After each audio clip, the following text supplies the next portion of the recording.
Hello, school leadership students. It's Mike here, and yeah, we're doing this by video. The weather has kept us from being together for the second week in a row, and unfortunately, we just don't have the space in the schedule and in the calendar to make up for 2 lost classes. So we're going to make the best of a bad situation here, and using this video to cover a lot of the content we would have covered if we'd been together tonight. In this video, I'm going to talk about the different parts, the different content, particularly on the Gospels that I would have covered tonight had we been together. And so we'll do a short introduction to the Gospels in general, talk about one aspect of Jesus' ministry, and then we'll talk a little bit about the books of Mark and Matthew. And so we'll do that.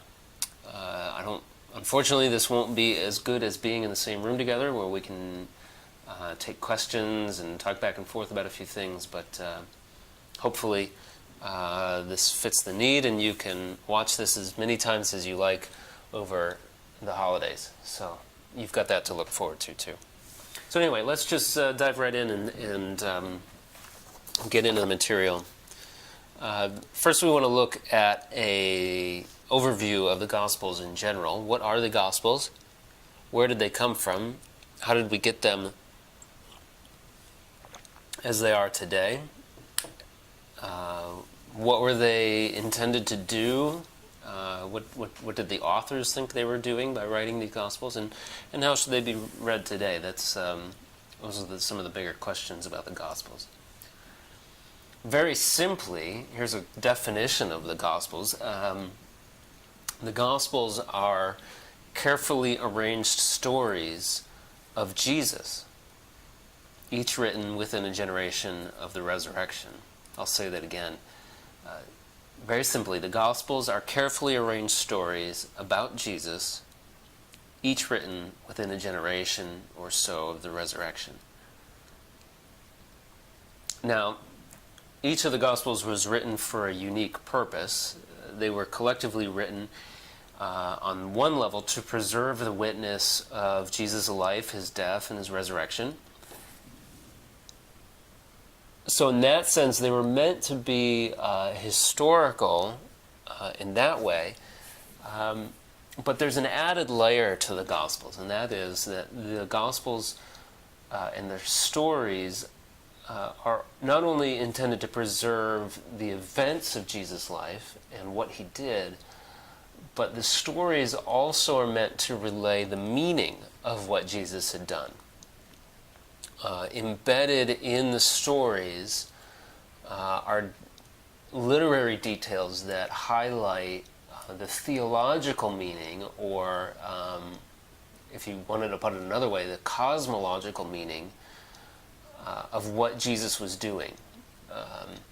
Now, the Gospel writers rarely come out and say, this is what Jesus did and this is what it meant, but the Gospel writers are very keen on the way that they arrange their stories and some of the details that they add to the stories or highlight in the stories that tell the meaning of what Jesus was doing. That may become more apparent as we look at more of these some of the Gospel stories or different aspects of them later on. But again, the Gospel writers, each has a unique purpose in what they're writing. They're trying to preserve the witness of Jesus' life, death, and resurrection, and the meaning of those events. We could put this another way, and that is that we could say that the purpose of the Gospels was to account for the words and actions of a great prophet, very similar to the other great prophets of Israel's history. Jesus' life and his ministry, really when you compare them to some of the prophets from the Old Testament, not least like Jeremiah, Isaiah, especially Elijah and Elisha, Jesus' story compares very favorably to those. They're very similar in the things that they try to emphasize and the things that they do. And you could say that the Gospels are an account of the prophet Jesus. That's not to diminish who Jesus is. It's actually a pretty significant part of his role. We'll talk about that more a little bit later in this video. We believe that each of the Gospels, each of the 4 Gospels that we have, was originally written in Greek, though we don't possess any original document from any of the New Testament texts. So we do believe that Matthew, Mark, Luke, John were all originally written in Greek, but the oldest documents we have of any of those books are still probably 100 to 150, maybe even 200 years after they were originally written. That's still very close to the originals when you're talking about ancient documents. It's still very, very close to the originals, but we don't actually possess, we don't actually have the original manuscript that say John wrote out. We've got copies from a couple generations later. And another thing we should say about the Gospels is that the Gospels are not histories as we're accustomed to history here in the 21st century. The Gospels are certainly historical. The events that they describe, I do believe actually happened, and I think we have every reason to believe that they actually happened, for a number of reasons, which we won't necessarily go into. But we shouldn't be reading the Gospels as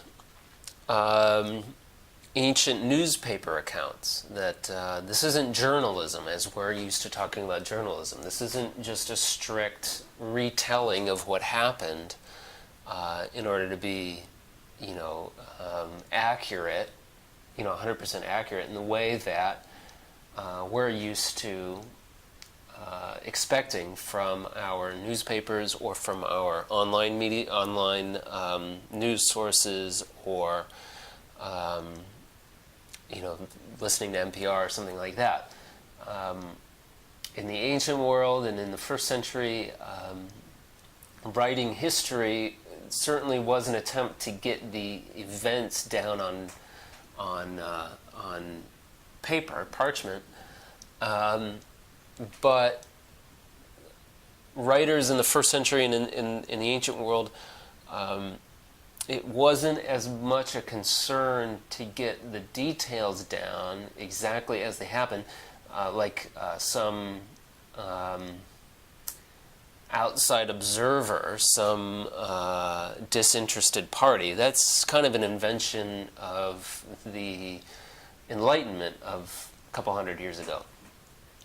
No, instead, these stories definitely describe real events, and they are, even in some of their details, I think we can expect them to be reasonably accurate. But we also know that the gospel writers did a lot of editing. They rearranged stories.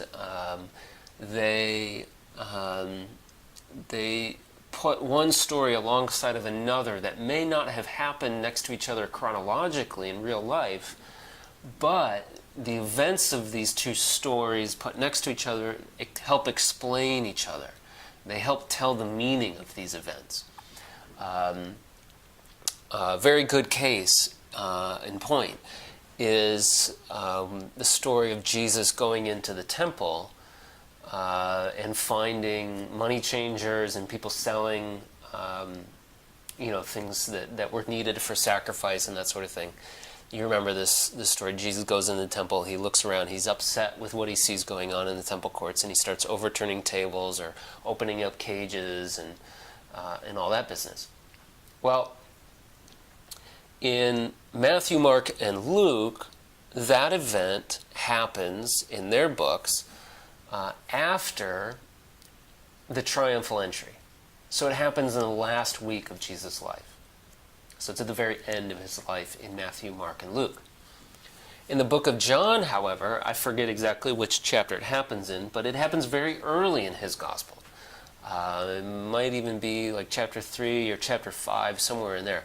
Very early in John's Gospel, Jesus shows up at the temple and overturns the tables and is irate at what he sees going on inside the temple.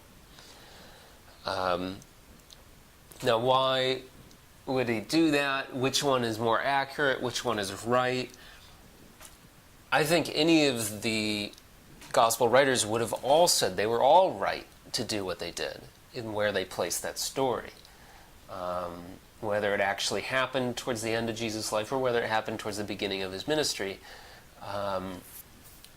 they would all say that they were being accurate in their retelling because where they place it for their story, the way they're telling their gospel, emphasizes certain things that gospel writer is trying to emphasize about Jesus' life. They're trying to use a real story about what Jesus actually did to highlight some of the meaning of what Jesus was doing and why he was doing it. So important to the stories in the Gospels, any one particular story, is what are the stories around them, and how did the Gospel writers arrange them specifically to try to articulate some kind of meaning. So it's interesting from time to time to compare one passage, say, from Mark, and compare it to a similar or parallel passage in Matthew or Luke, to see what differences stand out that might demonstrate what one author is trying to emphasize over another author. Sometimes those differences are telling. Occasionally those differences can be troubling because it seems like some of the details of the story seem completely different from one to the next. And but often these differences are very easily overlooked, and it's worth paying attention to them in a lot of cases. Anyway, all that to say is that the Gospels actually do describe historical events, but they don't do it in the way that history writers or journalists do that today. And I don't think it's fair of the Gospels to expect that from them. Instead, what we should expect are stories about this great prophet and an arrangement of the stories and details included in the stories that help tell also the meaning of what this great prophet was doing. And speaking of Jesus as a great prophet, that's the next piece that we want to look at. What does it mean to say that Jesus was a prophet? If he was a prophet, and certainly he was, what kind of a message was he trying to bring to the people of Israel? And how was his message different than some of the earlier prophets from earlier generations? I mean, obviously, we could easily spend an entire course just investigating various aspects of the life of Jesus and the gospel narratives in particular. For our purposes of the New Testament class, both this week and next week, or in this video session, and hopefully in the next time we meet together after the new year, we're going to spend some focused energy on just a couple of considerations, a couple themes in Jesus' life. So in this one, we're going to talk about Jesus as the prophet. So let's start with just a brief review on the nature of Old Testament prophets. Who were they? What did they do generally and specific? And what types of messages did they deliver? To whom were they delivered? And if we had to sum up the message of all the prophets combined, how might we do that? You'll remember this. We talked about this in fair amount in the New Old Testament class. Prophets were people who were generally, obviously, considered in close relationship with the Lord. They were commissioned to deliver messages from God to the people of Israel, and on occasion to some of the nations surrounding Israel as well, and sometimes even as far-flung as some of the empires of Assyria or Babylon or Egypt, who were a little bit further away from Israel geographically. Occasionally, prophets didn't just speak their prophecies, but occasionally they acted them out as well.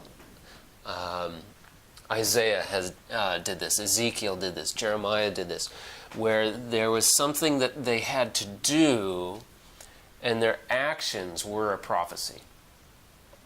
So, for example, a famous example is Jeremiah is told by the Lord to go down to the potter's house and watch a potter making some kind of ceramic, and the clay kind of crumbles in his hands as he's trying to make a pot of some sort, and he has to reshape it. And through that, God gives Jeremiah a message. It's an action that Jeremiah had to take in order to get his message.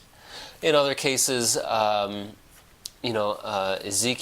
I think it's Ezekiel who's told to,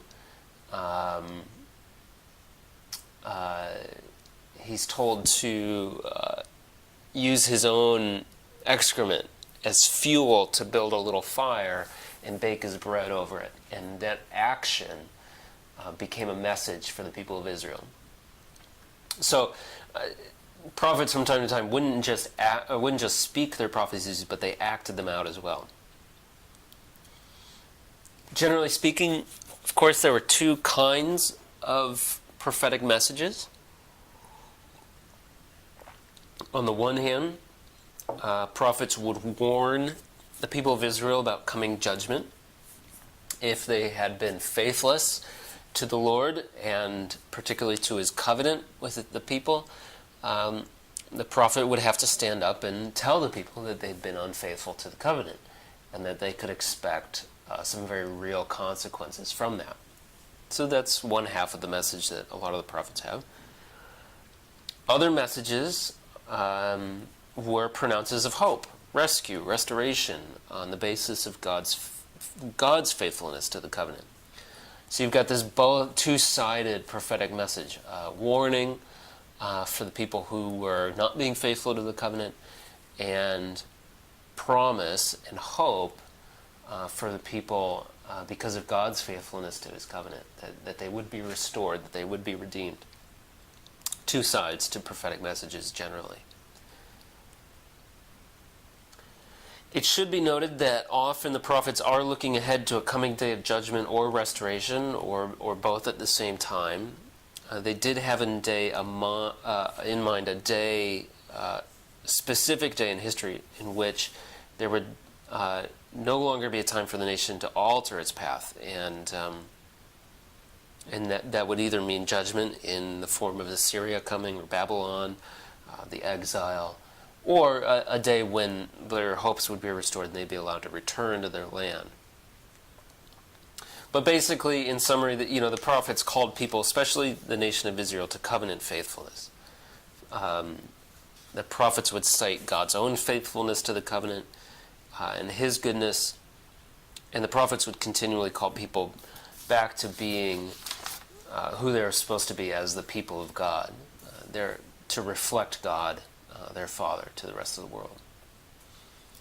And so we can say that Jesus basically did and said a lot of very similar things that the Old Testament prophets had been doing, announcing a day in which, yes, the hopes of Israel would be fulfilled, but also that day might not be so nice might not be so good for people who continued on a path that was contrary to the covenant that God had made with Israel.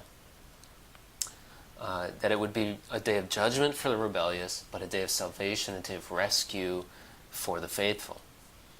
It's important to keep in mind, we've highlighted these two verses several times in the last several weeks, going back to the end of the Old Testament class. That's Nehemiah 9, 36 to 37, where Nehemiah is praying after they've returned from Babylon. From Babylon, they're in Jerusalem. And yet Nehemiah is saying, here we are today, slaves in the land you gave our ancestors so that they could enjoy its fruit and its goodness. Here we are, slaves in it. Its abundant harvest goes to the kings you have set over us because of our sins. They rule over our bodies and our livestock as they please. We are in great distress. That's Nehemiah 9, 36 and 37. The point of it is, Israel is still in exile even though they're in their homeland. God's presence has not yet returned to his temple. Something is still wrong in the nation, even when Jesus comes on the scene. these, of course, are the hopes of Israel in general, that God will come back, he'll redeem the people, he'll rescue them from their oppression at the hands of foreign nations, and God will prove faithful to his covenant. And in the meantime, different groups of Jews are trying to figure out, how do we act faithfully to God? What's the best way for us to act to prompt God to act sooner or quicker or more decisively in the near future? The thing is that Jesus is pronouncing, he's tapping into those hopes, but he's announcing a new and unexpected way that God's going to fulfill those hopes. That's the main thing. Jesus is announcing a new and unexpected way that God is fulfilling the hopes of the people of Israel. This is an unexpected fulfillment of all the things that the prophets had been announcing for hundreds of years. So where many Jews were looking at the injustice that they were facing, especially at the hands of the Romans, they're looking at these unfulfilled hopes. They're anticipating a Messiah to come and overthrow their Roman overlords. And Jesus comes to fulfill those hopes. But what's shocking, I think, for so many Jews in Jesus' own day is that Rome isn't the enemy. Rome isn't the one they've got to watch out for. Rome isn't the one that God's there to overthrow. And I think that's one of the fascinating things about Jesus' ministry and what he's saying. Let's look at a couple of examples of Jesus' work as a prophet and see if we can't get a better feel for it that way. Let's look first at the Sermon on the Mount. Of course, this is such a famous section of the Gospels. You can find the Sermon on the Mount in Matthew 5 through 7. A very similar account goes by a different name in Luke chapter 6. In Luke chapter 6, it's not the Sermon on the Mount, it's the Sermon on the Plain, because in that setting, Luke has Jesus on a flat place, whereas Matthew has him standing on a hill to speak to the people. Luke has him in a flat, like a meadow or a pasture land. I think there's a reason for that difference, but maybe we'll go into that later. Either way, the basic content is in both places, Matthew 5 through 7 or Luke chapter 6. We'll look primarily at some of these instances in Matthew's account. First, there's the Beatitudes. The Beatitudes are Matthew 5, verses 3 through 12, so the very beginning of the Sermon on the Mount.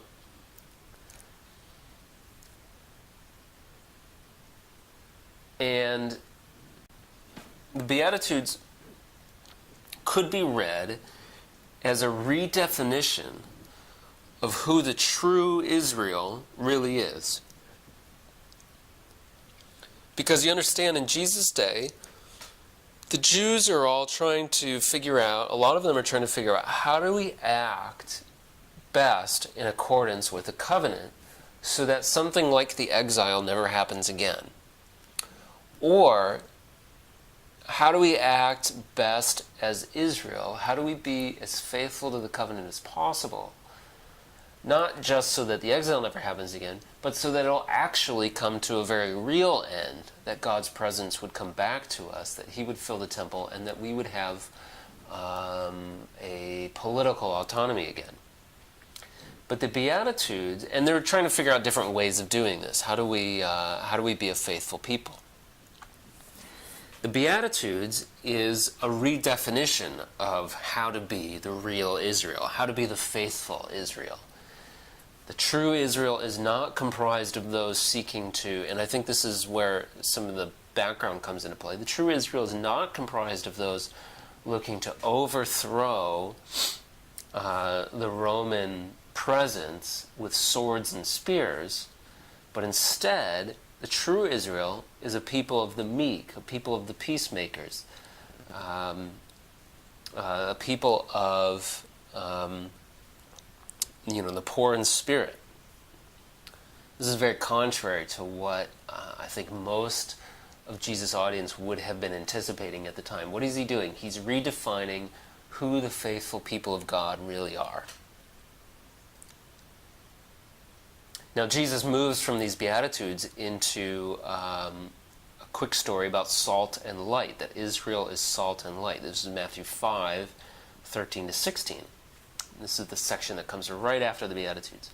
So where the Beatitudes are a short talk on who is blessed, blessed is this person, blessed is that person, which sounds very similar to Genesis chapter 12, where Abraham is told by God, I will make you a blessing, you will be my person, and I will make my nation out of you.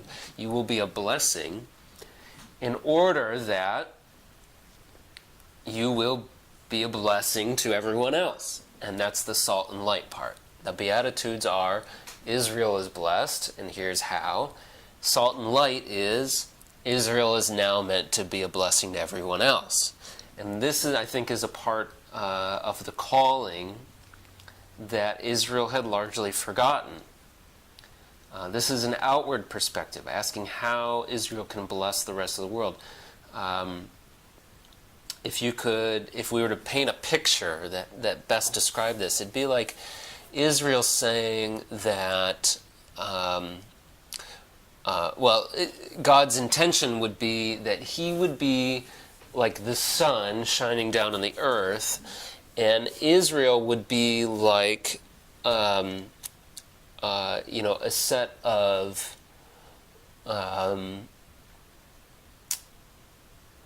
let's put it this way. Like Israel's a lighthouse, and the light inside the lighthouse is God. And Israel's purpose originally, what God had hoped for them, and what he promised, what he said to Abraham in the beginning was, the blessing that you're going to carry, which is God's presence within them, as a light within them, that it would shine out of Israel into the nations around them, that Israel would be a lighthouse. And so the windows of Israel would help God's light shine out to the rest of the world. But instead, the nation of Israel had largely replaced those windows with mirrors. They were trying to keep God's presence to themselves, trying to hold it in. And so that God's presence within them wasn't shining out to the rest of the world, but it was reflected back into Israel over and over and over again. And they were refusing to be a blessing to the rest of the world and give the presence of God to the rest of them. So Jesus is using the salt and light imagery again to talk about who's the true Israel and what is the true Israel meant to do. Moving on from there, we could move to the Lord's Prayer, which comes quite a bit later in the Sermon on the Mount. This is Matthew 6, verses 9 through 13. The Lord's Prayer could be read as a petition to see the exile finally come to an end, to overthrow Israel's enemies. So, Our Father who art in heaven, hallowed be your name. Your kingdom come, because obviously God's kingdom, quote, the nation of Israel, is not in effect at the present time for them. So they want God's kingdom to come. They want God's rescuer to come to them.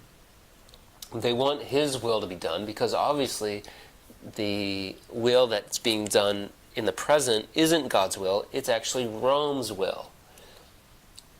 And the Israelites aren't too happy with that. So your kingdom come, your will be done. Here, one way this could be translated is not here on earth, but here in the land, with a capital L. Here in the land you promised our forefathers. Let your will be done here in the land as it is done in heaven. Give us our daily bread. When was the last time God gave the nation of Israel daily bread? Well, it was after he had delivered them from oppression in Egypt and supplied for them on their way to becoming a new nation. Give us today our daily bread. Forgive us our trespasses, because obviously it's our sin that put us in this situation in the first place. So forgive us our trespasses, even as we forgive those who trespass against us. Ooh, now this is starting to hit home for them. This is starting to get a little uncomfortable. They're not sure they want to forgive their trespassers, because their trespassers all have shields and swords and carry the Roman flag. This is something they might not want to do, so this prayer is starting to get a little bit uncomfortable for them, as we forgive our trespassers. And lead us not into temptation. What kind of temptation is this? I think Jesus might have in mind the temptation to overthrow those trespassers instead of forgiving them. But deliver us from the enemy. I think a lot of them might have thought that enemy was Rome, but instead I think Jesus has in mind a different enemy behind the scenes that has led Israel into sin in the first place. And so anyway, the Lord's Prayer is this prayer that I think a lot of Israelites would have tapped into and would have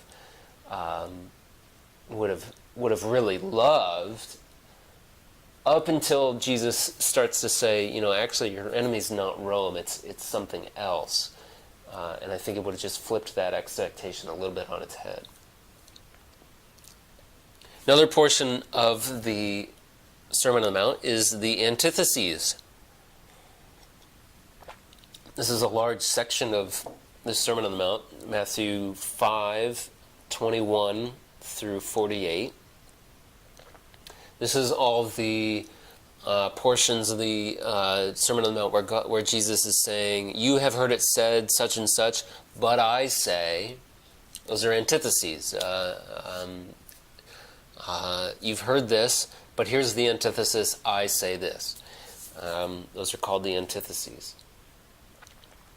This, again, is a further redefinition of who the true Israel says. Notice how key passages may be read immediately against a desire to overthrow political oppressors. Like, you've heard it said, an eye for an eye, tooth for tooth. Well, why would you do an eye for an eye, a tooth for tooth? Well, you do it because a certain set of soldiers marched into our village and took some eyes and grabbed some teeth, and we need to pay them back.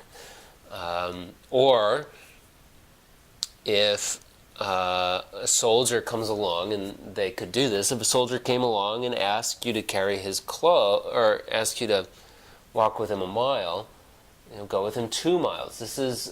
He's distinctly talking about their current situation and their hatred for their oppressors and what they're hoping God would do about it. Well, Jesus is saying God's going to do something about your oppression, but he's going to do it in a way that you're not anticipating. He's going to do it in a way that's contrary to what you might expect or hope for. And a lot of these antitheses seem to, I don't want to say contradict, but they heighten and they tap into a lot of language from the original Sinai covenant. So Jesus is tapping into something from, say like Deuteronomy or Leviticus, and later the second half of Exodus. He specifically has something very, he's kind of redefining the law in this way. And then finally, Jesus wraps up the Sermon on the Mount with this parable about the wise and the foolish builders. This is Matthew 7, verses 24 to 27. This is a classic prophetic tale.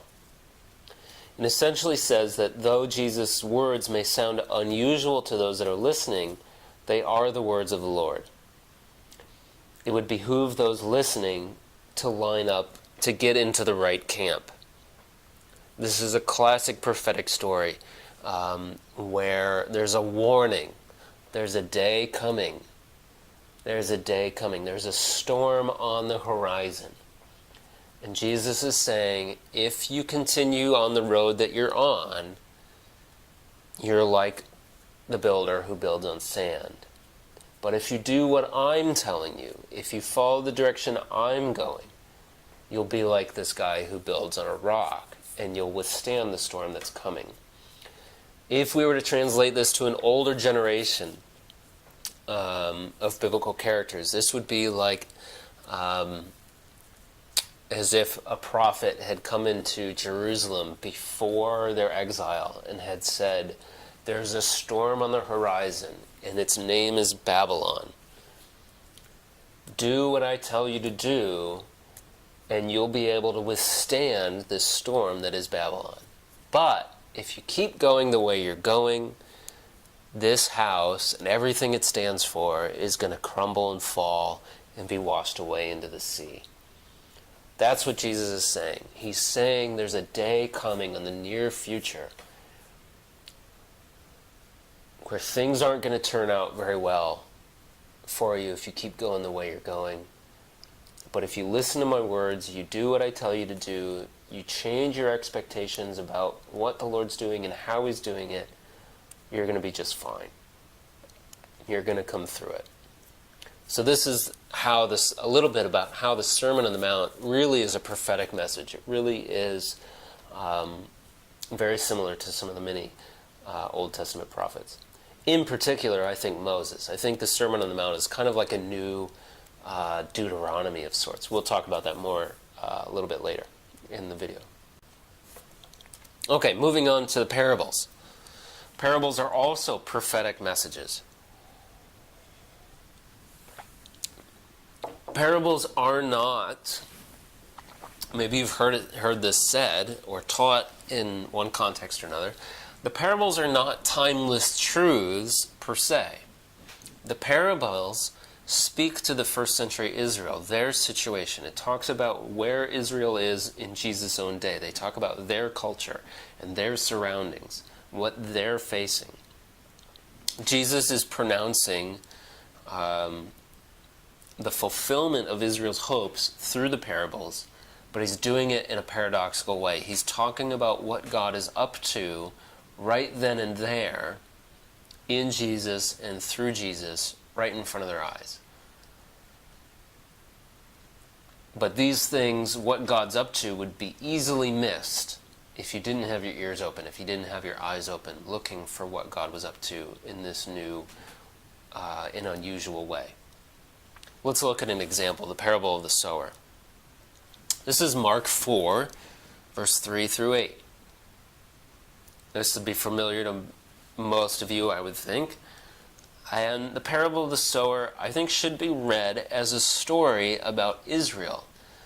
Not necessarily, I think, in a lot of our context here, and I don't think this is necessarily wrong, but it's not reading it in its original context.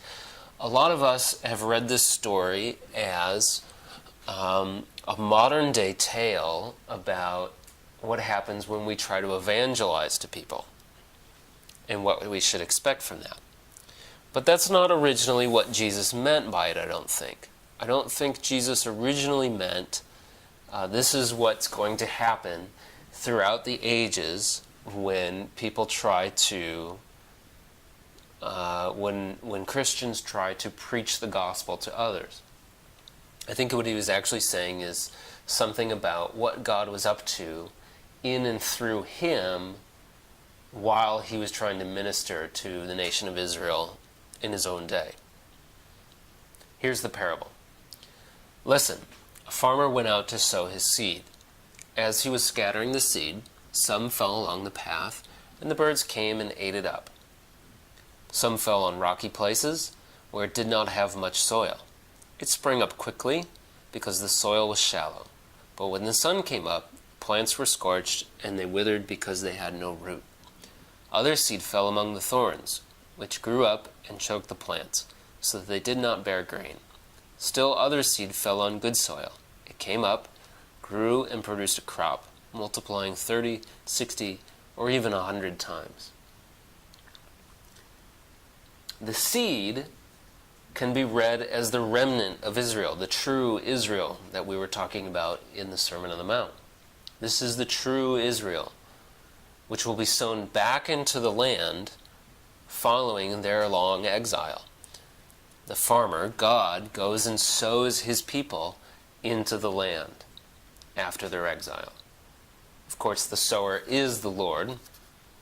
Much of God's seed will remain in exile, being eaten by the birds or snatched up by the enemy.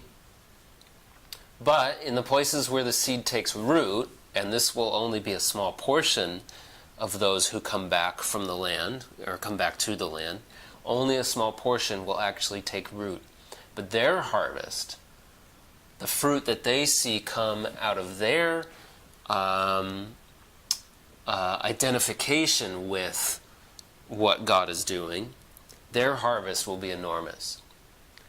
I think in this telling, Jesus is saying that now, in his life, is the time when this story is being fulfilled. The seed is being sown in Jesus' own life and through his own life, and those that hear him, those that listen to him, are the ones that are falling on good soil in his own day. Now, this can easily be translated to our own day or our own culture, and I think that's appropriate. But it is appropriate to understand what this would have meant to Jesus' own people as he told it in his own day. They would have been looking for God to be sowing his seed, which is his people, or Abraham's seed, among the land that he had promised them. I don't know that they would have expected that so much of that seed would still be choked out or swallowed up or scorched. What Jesus is saying is that the good seed basically are the ones that identify with me. And that's the shocking part for them. That's the shocking part for those that are listening to him. This is not that dissimilar from the parable of the mustard seed, which will be familiar to some of you as well. Which is found in another, actually shortly after this one, in Mark 4, verses 26 to 34.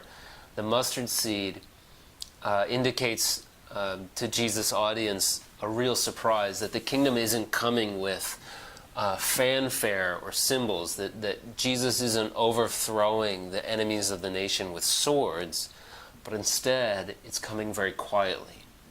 It's coming secretly. It's coming in a very small way, like a mustard seed.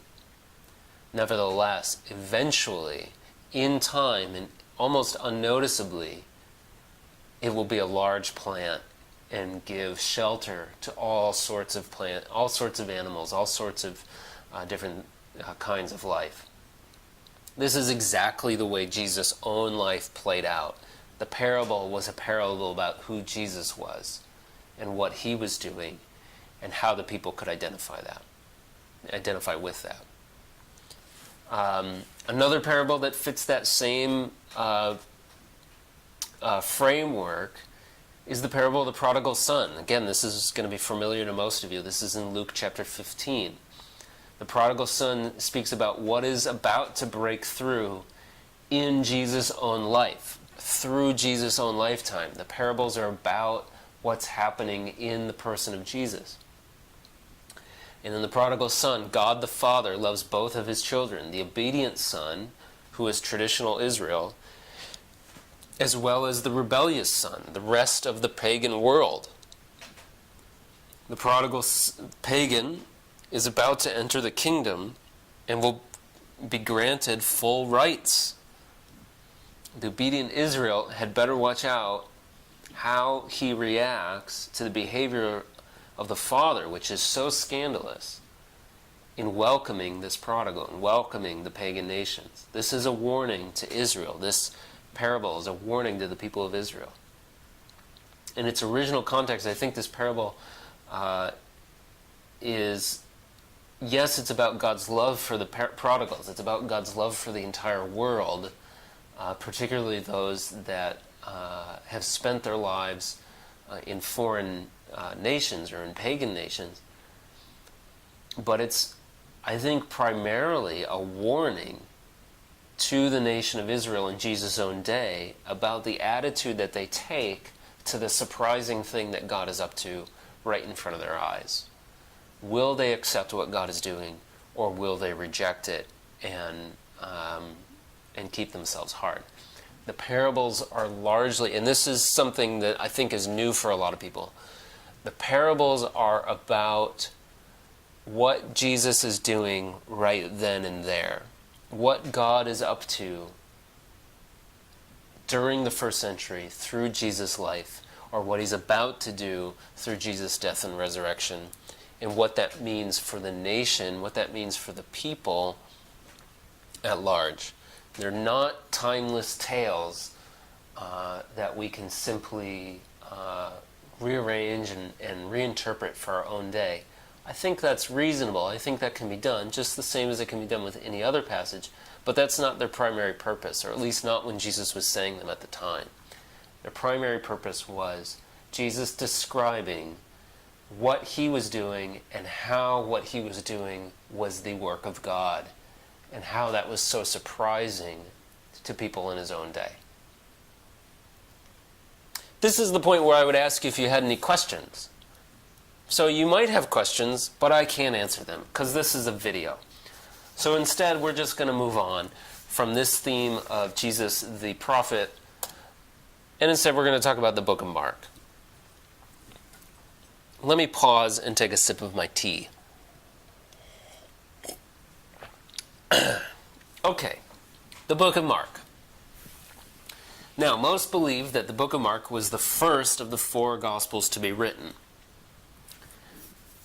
It's possible it was written down sometime in the second half of the 60s AD, so somewhere between 65 and 70 AD.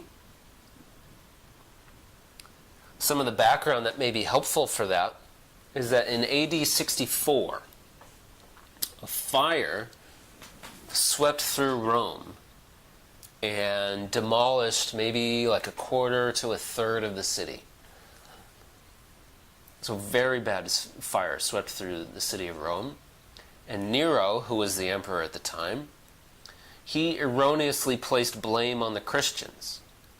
The Christians were thought to be an antisocial cult by many of the Romans. So Nero placed blame on the Christians for this fire. Nobody, I don't think, we have evidence that very few people actually believed him. Most people thought that Nero was a little bit nuts, especially by this time. Nevertheless, he put blame on them, and he encouraged persecution of the Christians in retaliation for the fire that he blamed them for. Interestingly, some ancient writers actually believed that Nero may have set the fire himself. Who knows exactly what actually happened. Anyway, that was in AD 64. So after that, the church in Rome went underground. Obviously, they were threatened. And it's thought that Mark may have written his gospel then as an encouragement in the face of this kind of hardship. Now, tradition has it that Mark spent ample time with Peter, and that what Mark has written down here is a written record of Peter's reflections and his recollections on his time spent with Jesus. That's what tradition has. If that tradition is accurate, it's also possible that this Mark who wrote the gospel is the John Mark mentioned throughout the New Testament. He was associated not only with Peter, but also famously with Paul and Barnabas. Paul and Barnabas actually had a fight and split up over John Mark. Apparently, John Mark had been with Paul and Barnabas on an early missionary trip into some Mediterranean city, and things got tough, and John Mark split. Well, this upset Paul, but Barnabas and, John Mark, I think a little bit later wanted to come back to them, and Barnabas was willing to take him back. Paul wasn't. Paul wasn't so sure. This guy split on us once. Who's to say he won't do it again? And anyway, the fight apparently is so heated that Paul and Barnabas actually split up for a time. Paul goes one direction, Barnabas goes another direction, and he takes John Mark with him. Later, much later, actually, in another letter, I forget which one, Paul and John Mark are actually reconciled, and they're reunited a little bit later, which is kind of a neat story. Anyway, if tradition's accurate, it's very possible that the Mark who wrote this gospel is that same John Mark. So he would have spent ample time not only with Peter, but also with Paul and Barnabas. So he would have some interesting perspective and some interesting insight into who Jesus was and what Jesus' life was all about. Now, about the book on the whole. This, to me, it more and more becomes my favorite gospel. It's a very fast read. Mark's language is very, very quick. He's almost breathless in trying to tell Jesus' story. But he's not sloppy. Mark is very careful about the details that he's putting in and how he's arranging his gospel. He has a very specific message that he's trying to get across. And the outline or agenda for his book is demonstrated in these verses on the screen right here. Mark, the first 3 verses of his gospel. So here's the first 3 verses. The beginning of the gospel about Jesus Christ, the Son of God. It is written in Isaiah the prophet, I will send my messenger ahead of you who will prepare your way. A voice of one calling in the desert, prepare the way for the Lord, make straight paths for him. Of course, the defining narrative for Israel for all time is the Exodus story. This is their founding story, similar to the way for Americans, our founding story is the Revolutionary War. That's the Exodus story for Israel. Isaiah, like so many prophets, used Exodus language constantly to prophesy Israel's return from Babylon. Isaiah looked ahead and saw a second Exodus coming for the people of Israel. Malachi, similarly, used Exodus language after the exile to suggest that they were still waiting for the ultimate fulfillment of that. That even though their geographical exile was over, they were still looking for this other exodus, this other deliverance, this new rescue from some kind of slavery. Mark is telling us at the very beginning of his story that what he's about to tell, that the stories he's about to tell about the person of Jesus is a story about the completion of these second Exodus hopes. Let me give you an example for our own context here in America that may help explain what Mark's trying to do in these first 3 verses. So here's an American example of how literary allusions can be used to give meaning to new events. I'm going to put some words here up on the screen, and I'm guessing you'll have some idea of what they come from. We hold these truths to be self-evident. I'm fairly certain that all of you know these words and the words that come after them, or at least several of the words that come after them. What is this from? Of course, this is from the Declaration of Independence. 1776, signed and ratified July 3rd, celebrated in our country every year on July 4th as Independence Day. This is the document. These aren't the first words of the document, but these are some of the central words of the document that we claim as Americans as our heritage. This is our founding document. We hold these truths to be self-evident. Thomas Jefferson's famous words, and what follows, of course, that all men are created equal, that they are endowed by their Creator with certain unalienable rights, and that among these are life, liberty, and the pursuit of happiness. these are important words for Americans. These are our founding words, founding principles, if you will.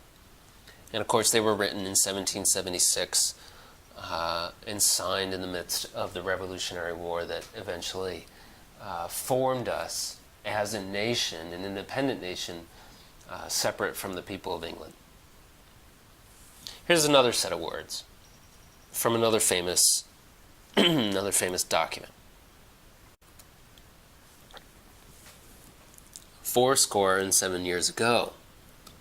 Of course, you'll all remember what document this was taken from. These are the very first words of Abraham Lincoln's Gettysburg Address. This was 1863, and 87 years previous to Abraham Lincoln's speech was, of course, 1776. Abraham started his speech deliberately referencing the founding document of the American people.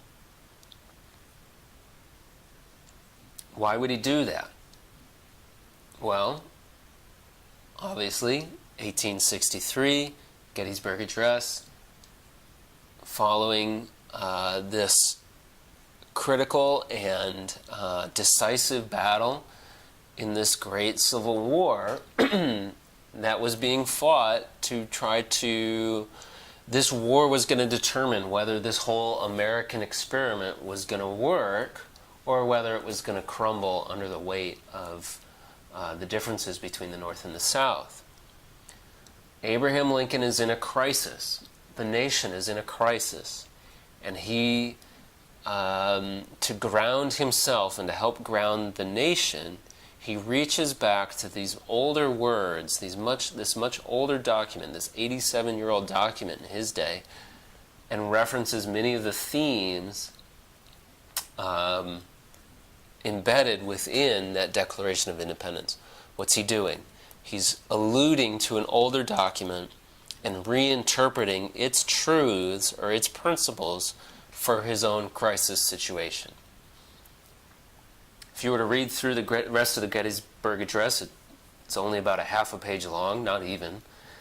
You'd see in those very short, those 3 paragraphs really, a lot of language that's very similar to what you find in the Declaration of Independence. For example, here's the first sentence. 77 years ago, referencing 1776, our fathers brought forth on this continent a new nation, conceived in liberty and dedicated to the proposition that all men are created equal. He's deliberately alluding to this founding document and reinterpreting its meaning for their own day, for his own crisis. Now, let me put forward one more set of famous words, much more recent, and I'm sure you'll recognize these as well. I have a dream. Of course, you all know this is from Dr. Martin Luther King's speech made where? That's right, on the steps of the Lincoln Memorial. This is, what year was this? 1963? But again, if you were to pick up a copy of the I Have a Dream speech and read through it, and by the way, I'm going to give you a link where you can get a copy of it. Dr. King's speech is loaded with references not only to our founding document in the Declaration of Independence, but also with lots of references to Abraham Lincoln and his Gettysburg Address. He's referencing both of these older documents. Why is he doing that? Because the nation is in a crisis. They're in the middle of this civil rights crisis where, again, the principles that the nation was founded on are being sorely tested. And the nation could go either way. He's referencing these earlier hopes, these earlier dreams, these earlier principles, and reinterpreting them for the crisis of his own day. So throughout the Eye of a Dream speech, he's referencing themes of freedom. Interesting, in his second paragraph, his second sentence really, so this is 1963. So he references the Gettysburg Address, saying 50 years ago, 100 years earlier, in 1863, a great American whose symbolic shadow we stand today, in whose symbolic shadow we stand today. Obviously, they're there in front of the Lincoln Memorial, signed the Emancipation Proclamation. And he goes on from there. So he's referencing not just the Declaration of Independence, but also Abraham Lincoln and his life. Martin Luther King continues to talk about life, liberty, and the pursuit of happiness later in his speech. He cites, specifically quotes, "We hold these truths to be self-evident, that all men are created equal."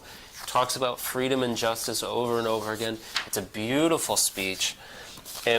But what's important to realize for our own purposes in studying what Mark is doing as he starts his book is that this is something that all literary works try to do. They try to reach back to older works, older documents, older themes that everybody around them already knows, and they try to elicit the meanings from those earlier documents for their own purposes. They reinterpret these older documents for the crisis that they're facing in their own day. Mark is doing nothing different as he starts out his gospel. So first thing Mark is trying to tell us is that what he's writing has something to do with the Messiah, the Son of God. This is about Jesus. But second, he's quoting 2 and possibly 3 different Old Testament passages in verses 2 and 3. He quotes Malachi 3, verses 1 and 2. "See, I will send my messenger who will prepare the way before me. Then suddenly the Lord you are seeking will come to his temple. The messenger of the covenant whom you desire will come, says the Lord Almighty. But who can endure the day of his coming? Who can stand when he appears? For he will be like a refiner's fire and a launderer's soap." What's he saying by quoting Malachi 3:1? He's saying, the story I'm about to write is the story of how this is fulfilled. That the messenger that you're waiting for, the Lord who you are seeking to fill the temple, is here. He's come. But while this is a great fulfillment, be on your guard, because this might not turn out as well as you hope for everybody in the nation. Who can endure the day of his coming? Who can stand when he appears? Those are strong words and a warning mixed in with a promise. He's also quoting from Isaiah chapter 40. Listen to the first 3 verses of Isaiah 40. "Comfort, comfort my people, says your God. Speak tenderly to Jerusalem and proclaim to her that her hard service has been completed, that her sin has been paid for, that she has received from the Lord's hand double for all her sins. A voice of one calling, in the desert, prepare the way for the Lord, make straight in the wilderness a highway for our God." What's Mark doing by quoting a section of that passage? He's saying, the story I'm about to tell you, this story about Jesus, is the fulfillment of what Isaiah wrote about so long ago. This is the comfort to my people. This is God's tender words to Jerusalem. Their hard service is completed. Their sins have been paid for. This is the story that I'm telling right now. This is how this starts. This is how God is walking down this highway in the wilderness back to his people. And it's quite possible that Mark is also quoting from Exodus chapter 23. Exodus 23 verse 20 says, "See, I am sending an angel ahead of you to guard you along the way and to bring you to the place I have prepared." Exodus 23 is the very beginning. This is right after they've received the Ten Commandments. This is God telling the people that this is how I'm bringing you out of slavery into a new nation. I'm bringing you into the land. I'm making you into a people. And this is the beginning of that story. So by quoting all these and mashing these quotes together, Mark is telling us at the very outset that the story that he's writing, the story of Jesus, is actually the story of God bringing about a new exodus, bringing the people out of their long and dark exile, returning to his people, filling the temple with his presence, and restoring the people back to, not even back to, beyond all of their hopes. But mixed in with it, mixed in with these announcements of blessing, is the inherent warning found in Malachi 3 as well. Who can stand when this is going to happen?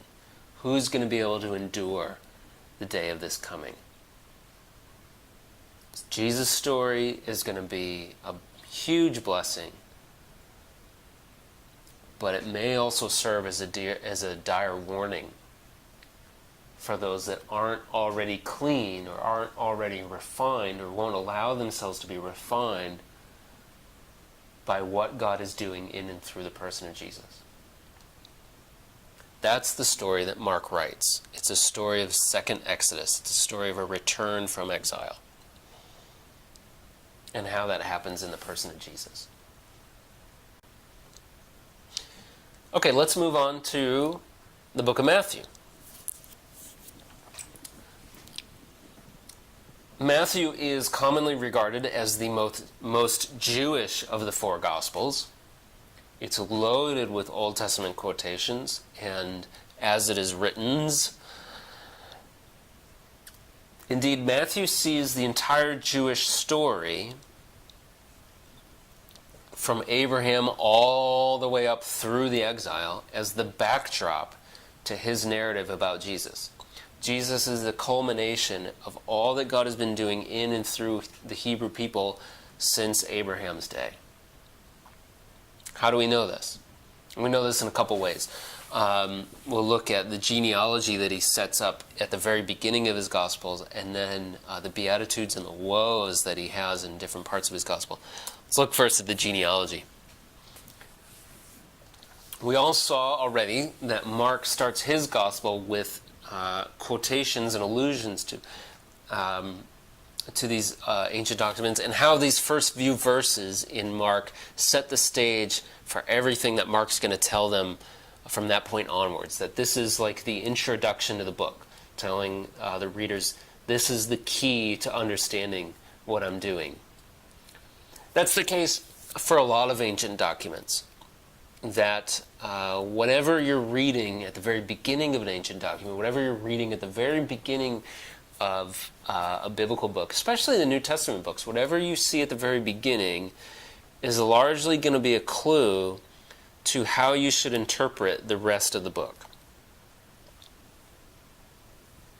And Matthew's no different.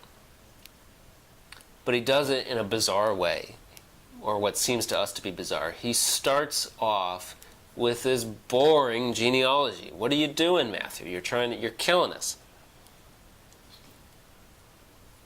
At the very least, I think Matthew is trying to conjure the entire history of the Jewish people before he gets on to Jesus' story.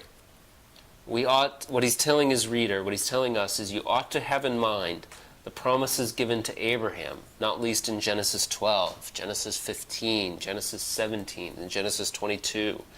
You should have those promises in your mind. You should have the promises of David, 2 Samuel 7 at the very least. You should have those in the back of your mind while you're reading this story about Jesus. These are unresolved, and you should have the unresolved issue of the exile in mind. If you were to look at the genealogy, and I don't have it set up here in the presentation or in the video, But if you were look at the genealogy, Matthew has it laid out in 3 sections. The first section going from Abraham up to David. So first, focus on Abraham, the start of that section. Second section starts with David and moves on up to the exile. Focus on David. He's the start of that period. Third section is all about the exile and the people, predecessors to Jesus who were alive during the exile. And what he's basically saying is all of these parts of our history are finding their fulfillment finally in this final ancestor, this final descendant, this person of Jesus. So, when a little bit later in Matthew's Gospel, in chapter 1, verse 21, the angel tells Joseph that Jesus, quote, will save his people from their sins, unquote, which put them in exile in the first place, we already have a framework through the genealogy for understanding what the angel means by saying that. What's he saying? Israel's sins have put them in exile. Now God is doing something to reverse that and to bring the blessing that they'd hoped for. Another thing that Matthew does, he has these bookends to his gospel. The Beatitudes towards the beginning, Matthew 5:30 through 11, and the woes towards the end in Matthew 23. These are very similar in structure to Deuteronomy 27 through 30. This is the end of Israel's covenant with the Lord. And they spell out blessings and woes that the nation can expect if they follow God's covenant on the one hand, or if they're unfaithful to the covenant on the other hand. The Beatitudes of Matthew, the woes of Matthew, come at either end of his gospel as a way, I think of it as a way of telling the reader, my gospel is also a new rewriting of our covenant. This gospel, what Jesus was doing, is a fresh interpretation of the covenant that God has made with his people. This is the new way to be the faithful people of Israel. This is the new way to show our faithfulness to God, even as he's showing his faithfulness to us. I think, by the way, this is the reason why Matthew has Jesus giving a Sermon on the Mount in the Beatitudes. It's because where did Moses go to get the law in the first place? He had to go up on the mountain of Sinai to get the Ten Commandments, to get the law from the Lord.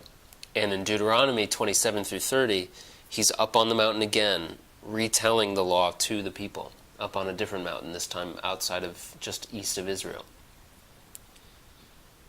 Listen to this quote, for example, from N.T. Wright in a book called The New Testament and the People of God, where he's talking about the parallels between Matthew and the way Matthew uses the character of Jesus and what we see in Moses in the Old Testament, and how Matthew's using that to retell this story as Jesus' story as an interpretation on their ancient story.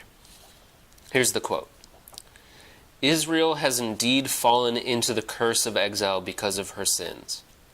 And now the story of Abraham's people is to be brought back on course by a new exodus, by the renewal of the covenant.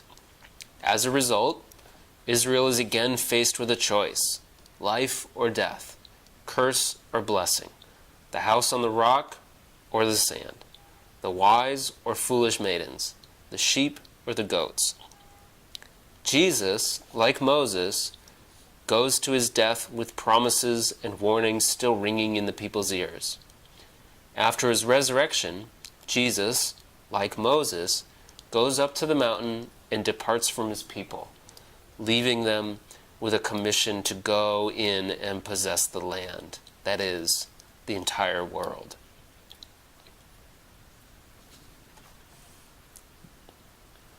What's Matthew doing? What was Mark doing?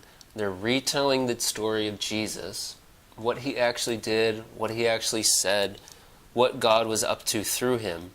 But they're using that story specifically as a way of, they've arranged it in a way to invest meaning into the story, to explain to the reader, this is what God was up to while Jesus was doing these things.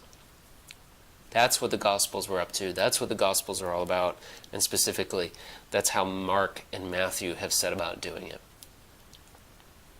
Okay, well, that's the content we wanted to go over. I know that makes for a long video, but the nice part about the video is you can watch it in chunks. Please do watch it. Please do go through it. I hope you've done this now before we get back together. And any questions you have, bring them to class next time we get together, and we can revisit some of these themes or where you've got questions, and we'll dive back into the Gospels again the next time we're together. And hopefully we won't have lost too much time, and hopefully this makes up for some of that. So, God bless you all.